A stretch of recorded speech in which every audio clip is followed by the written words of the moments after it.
Здравейте на всички, аз съм Иван Минчев, мастер барбър и главен обучител в Procuts Academy. Днес искам да ви покажа едно постригване на класически помпадур.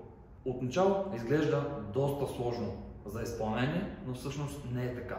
В момента, в който осъзнаете в дълбочина самия процес, разбирате, че става доста лесно. Това постригване е изградено на три основни опорни точки. Чистота на работа, прецизност и енергия и желание, които вкарвате в самото постригване. Всички тези неща ги разглеждаме подробно в някои от моите курсове. От 0 до мастър за начинаещи и мастър курсове за напреднали. Ако желаеш да придобиеш нови знания или да усъвършенстваш вече тези, които имаш, запиши се в някои от моите обучения. Повече информация можеш да намериш в социалните ми профили, Facebook и Instagram, като ми пишеш на лично съобщение или се свържеш по телефона с мен.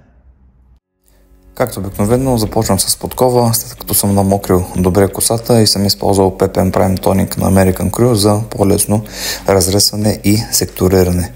Първото нещо, което ще направя е основата.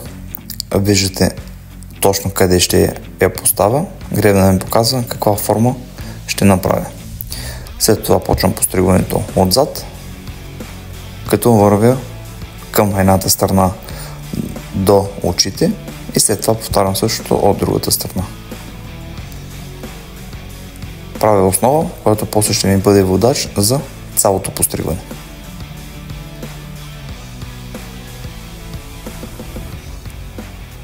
Също нещо повтарям много набързо от другата страна и минавам към следващите стъпки.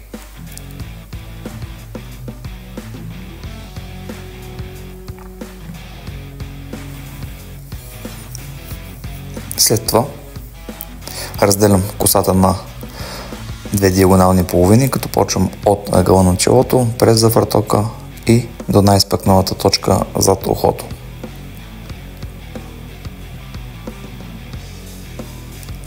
Започвам от дясно наляво с диагонални сектори, като имам водач от основата, която направих преди малко.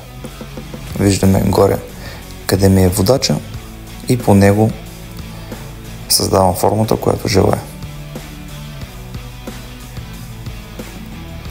Сектор по сектор, по цялата половина, която съм направил, и след това също нещо повтарям от другата страна. В момента правя зона 1.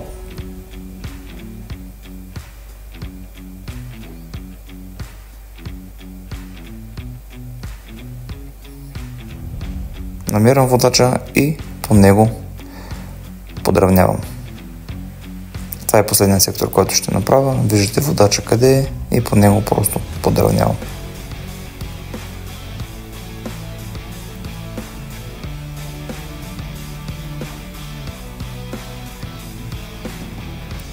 Абсолютно същото и от другата страна. Разделям диагонално от ъгъла на челото през завъртока до най-изпъкналата част зад ухото. В момента почвам работа в зона номер 2. По същия начин имам водач от основата, която направих в началото на постригването и под него подравнявам. Ако искате да разберете повече за основите, за зоните и секторите, може да посетите някои от моите обучения. Там говорим всичко подробно.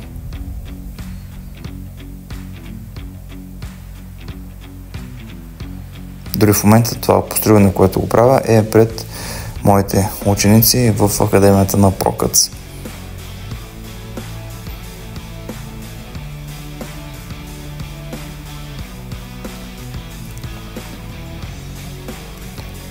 Последен сектор в зона номер 2 и минаваме напред.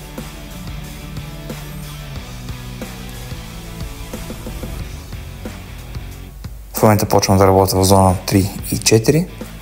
Имам водач от предишните зони. Работя с хоризонтални сектори. И колкото по-напред минавам, към бретона променям ъгъла на рязане, за да мога да запазя бретона по-дълъг. Също нещо повтарям от другата страна. Виждате само едно отваряне или затваряне на ъгъла на рязане оказва голямо влияние върху крайния резултат на прическата. В момента съм в зона номер 5, просто рисувам силуета, който искам да направя. Имам си водач и просто ходя по него. Знам какво искам да направя, движа се по целта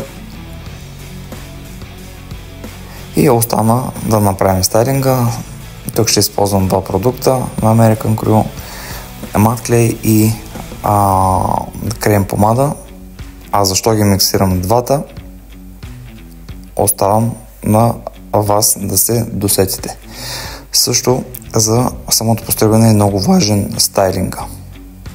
Ако не можете да направите стайлинга, постригването няма да е както трябва. И виждате крайния резултат, прецизност, форма, всичко си е на мястото. Затова не се бавете, а се запишете на обучение, за да можете да правите и вие такива прекрасни прически.